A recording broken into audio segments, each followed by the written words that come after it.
Hey, what's going on, guys? It's Joseph with Americana Services, Rancho Santa Margarita, California. And in this video, I'm going to be sharing with you guys a couple things on the truck build. We are hitting the 15-month mark, and a couple things that I will do different on the truck build is definitely, you know, as you can see, I'm using the bed coating liner from Harbor Freight.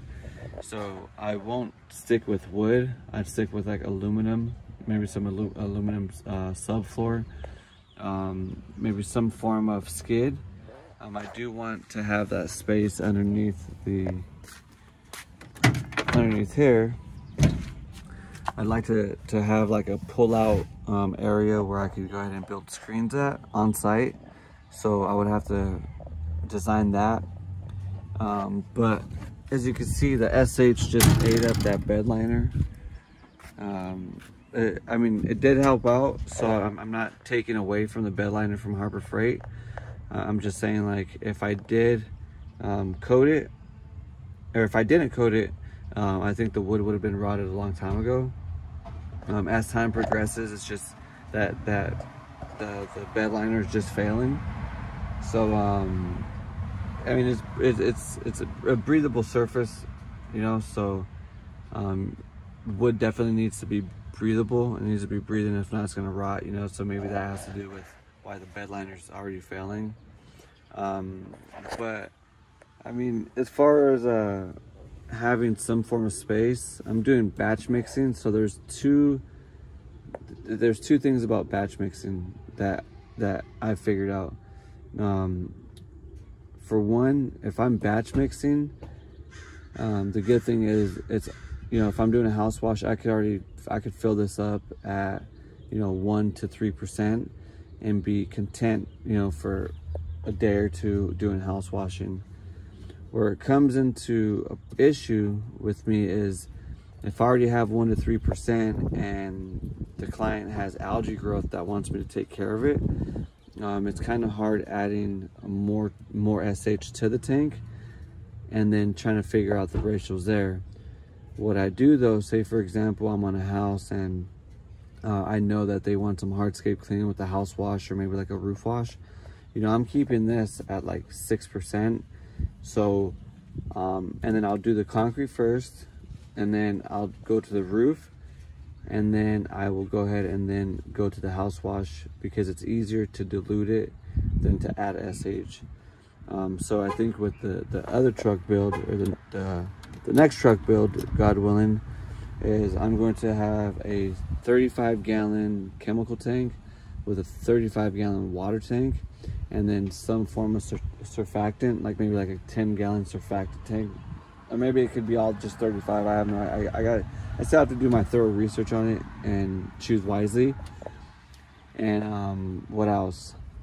And then have it on some type of metering valve system where it's just mixing on demand.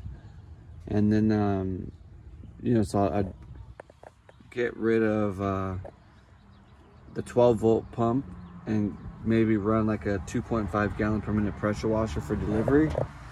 On the truck itself, instead of having my RODI cart with me, I will go ahead and mount the RODI system, you know, somewhere down the middle with a booster pump and a delivery pump.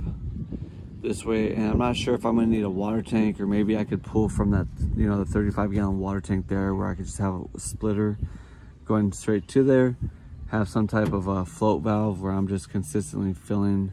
Oh no, that doesn't work. What am I thinking? I have to pull from a tank, I'm almost certain, but this is just from my very little knowledge. So if you guys have any research or have any experience with the RODI system being mounted to your truck and then having the delivery, are you guys pulling from a tank, or are you guys just plugging it in from the water source? This is the Predator from Harbor Freight. I did the PSI. It's rated at 4,400 PSI. I'm not getting anything near that. I'm getting actually 3,000 PSI max. But I don't use it. I just wanted to check it out the other day, so I hooked up the gauge to the pressure washer, and it was reading 3,000 PSI at the trigger.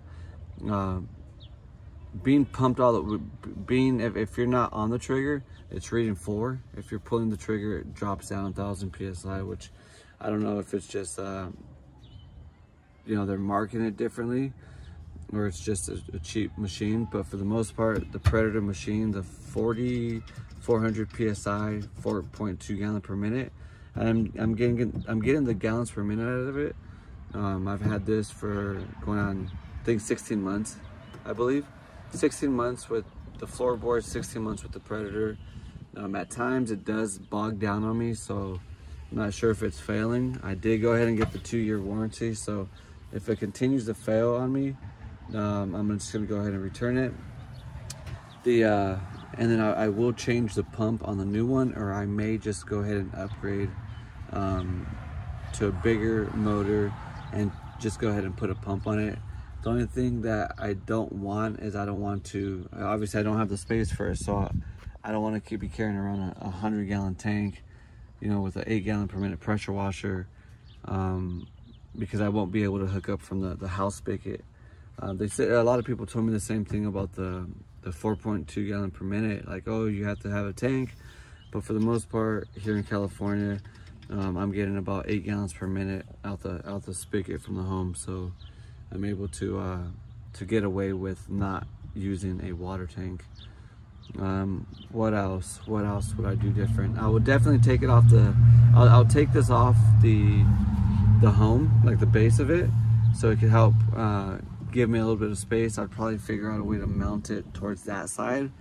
The hose reel being on the left side is not really a big deal. I literally just pull it out to the left and then I feed it straight across the tank. So I mean, this 4 feet's really not going to make a difference. I got 100 feet on the hose reel, and I always carry about 150 to 200 feet of extra hose. It's that shrink hose or whatever it is. I forgot the name of it, but I bought it from Lowe's. Got 100 feet on the high pressure hose, and then I carry another 150 foot of the 3/8 high pressure hose. Let's move to this side of the vehicle. Got about 150 foot of the delivery system, which just seems to be perfect. I had 300 feet on here, but it was entirely way too much. So rather than getting, this pump is delivered, rated at 5.5, but I'm only getting probably about less than half, due to the thickness of the hose, the restriction of it, and then also the friction that it causes pushing through. So I had to cut it in half to be able to get more gallons per minute out the pump. And then, I mean, as you can see, the pump is already starting to fail on me. This is also 16 months update. The whole thing is a 16-month update, basically. What else? Definitely want to stick to the company colors, which is like red and black. Want to have that image of just being professional and the branding on point. What else? I've already talked to, I guess my question to you guys would be, if I decided to go with, you know, some form of platform to pull out from underneath to be able to build screens, or will it be easier to cut this back about maybe like about 7-8 inches, if not maybe like a foot or so, and then be able to have some form of fold out system where I'm folding it out on the bed, and I'll be able to build the screens at a client's house. I was bringing, when I had the Kia, I was bringing the screens to my house, and the only reason I stopped doing that was because I got rid of the Kia, and obviously I stopped offering screen repair. Reason being is because the screen repair, I won't be able to transport the screen, so that's the downfall. So what I'd like to just have you guys give me some form of advice whether I'm going to go ahead and build out, you know, use this space and have the system where it's folding out, or if I'm just going to go ahead and do some type of pull out system to go ahead and build the screens. The reason why I want to do it is because on Saturday the majority of the people are home, so I want to be able to be, you know, I want to be inside the gated communities and be inside where I'm noticeable, right? Obviously, wherever the eyes are at, it's best for the business. So yeah, so that's the 16-month update on the hose reels, on the batch mix tank, what I would do different, what I'm going to do different, God willing, in the future truck when I'm going to get it in the next couple of months, and really sit down with a planner and or a designer and kind of just design it where I'm utilizing the entire truck and sticking to, you know, the red and white, sticking to the red hose reels. Maybe I'll find some form of red thick hose that I could go ahead and replace there. Take this off, whether I upgrade it or I get a new one, and put it over there on the right side of the vehicle.